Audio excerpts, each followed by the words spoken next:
Good afternoon, everybody.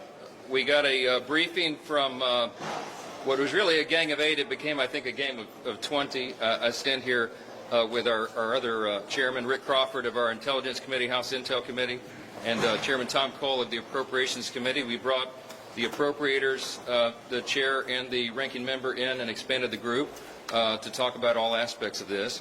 We got a great briefing, as you know, from the leaders of this, the Secretary of State Rubio and the Secretary of War Hegseth. John Ratcliffe was there, CIA Director, and of course General Raisin Kane, Joint Chiefs of Staff.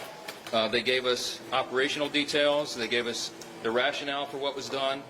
And I was very satisfied with the briefing. It follows up on the original Gang of 8 briefing that we had more than a week ago, several days before the Operation Epic Fury began. I was satisfied at that time. I had, as I can speak for myself, as the leader of the legislative branch, the Speaker of the House, I had multiple follow-ups with the Secretary of State. I spoke with the President about it multiple times, and that was in advance of the operation, and we knew what was happening. I think there are two critical points that I just want to emphasize, the non-classified summary of what has happened here. First of all, to me, the most critical point is that this was a defensive measure, a defensive operation. And why is that? I took some notes, and this is not classified, so I'll tell you what I think is important. Israel was determined to act in their own defense here, with or without American support. Why? Because Israel faced what they deemed to be an existential threat. Iran was building missiles at a radical and a rapid clip to the point where our allies in the region could not keep up. As you know, Iran has long vowed to take out Israel, wipe it off the map, and they have long seen that as a critical threat to their very existence. Because Israel was determined to act, with or without the U.S., our Commander-in-Chief and the administration and the officials I just named had a very difficult decision to make. They had to evaluate the threats to the U.S., to our troops, to our installations, to our assets in the region and beyond.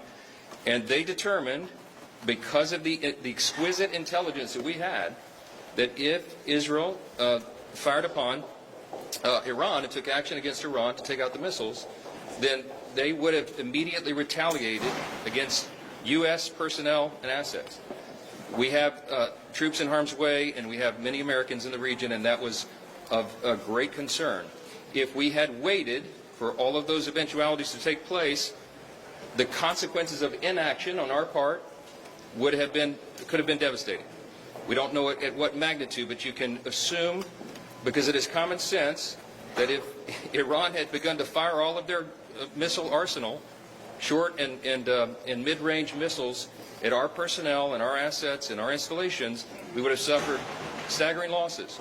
And if we had waited to respond before acting first, then those losses would have been far greater than if we had done what we did.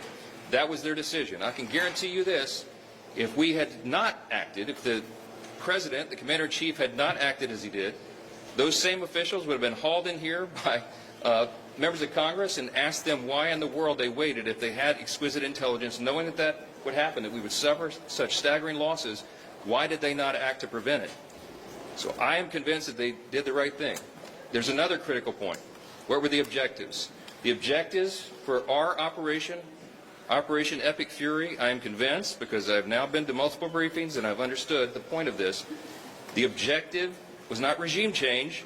The objective was to take out those missiles, the short and mid-range missiles, and their ability to produce them. We did that. That was objective number one. Objective number two was to eliminate their naval capabilities, destroy those and the missiles. And we are well on our way to accomplishing that mission. That is why I think the President has said, in his own words, the Commander-in-Chief has said this is going to be a operation that's short in duration. We certainly hope that's true. We pray for our troops and all those in harm's way, our allies as well. I am encouraged that our NATO allies are standing with us. The Arab states are largely standing with us, publicly, certainly privately. Iran was a great threat to everybody in the region and everybody in the world because it was an evil regime. The Ayatollah is no more. That was not the mission of the U.S. to go in and take out the regime, but that happened, and in my estimation, that is a great development for freedom-loving people around the world. Go ahead, Randy. Yes. Do you guys discuss the need for supplemental to get some new munitions and other things that our military might need?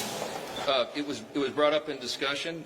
There are more details to be determined, of course. It depends upon how long the operation goes and what the need is. But our appropriators certainly asked that question, but I think there'll be some time before we can put a final number on it. Mr. Speaker, is there at any point you think Congress will need to give congressional authorization?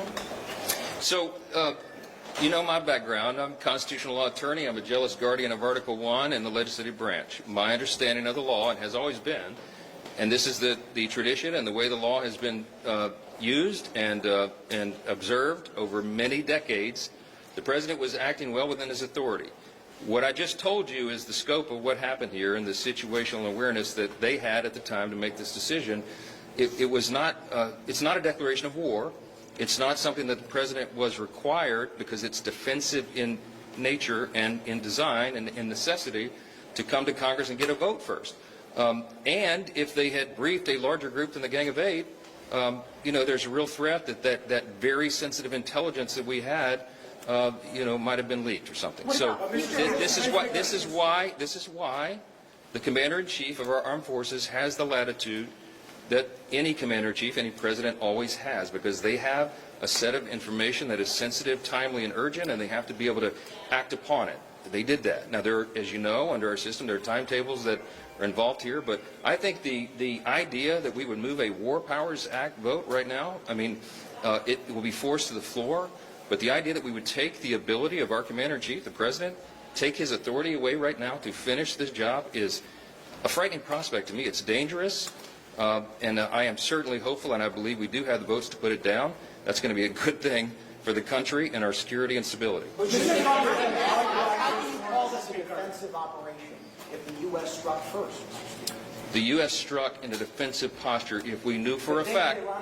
Wait a minute. Let me answer the question. I thought I just did answer that question. If we knew for a fact that Israel was going to move, Iran was going to respond, and Iran was going to strike not just Israel, but the U.S., remember, we're the great Satan, as they always say. Israel's the little Satan, okay? That they would act. We knew that intelligence. There was a name for the plan. We had all the information, all the intelligence. I'm not going to tell you how we knew that, but we did. We have the greatest intelligence operation in the world, and the greatest military, and we had an obligation and responsibility to use it to protect our interests, our people first, our troops, and our personnel and our assets. That is an America First objective. That is the objective of the country. The first responsibility of the federal government is to protect the country and its interests, and that's what we did here. I don't know how it was Congress has the authority to declare war. Shouldn't it have authorized this war? In my view, right now, our military and the Commander-in-Chief, he is presiding over the completion of an operation that was limited in scope, limited in its objective, and absolutely necessary for our defense. I think that operation will be wound up quickly. By God's grace, it will. That is our prayer for everybody involved, our troops and everyone else, and, of course, for the people of Iran, who are now rising up euphorically to have a chance for freedom, to have an evil, murderous regime removed. It is a great thing and a great time in history, and we're proud to be a part of it.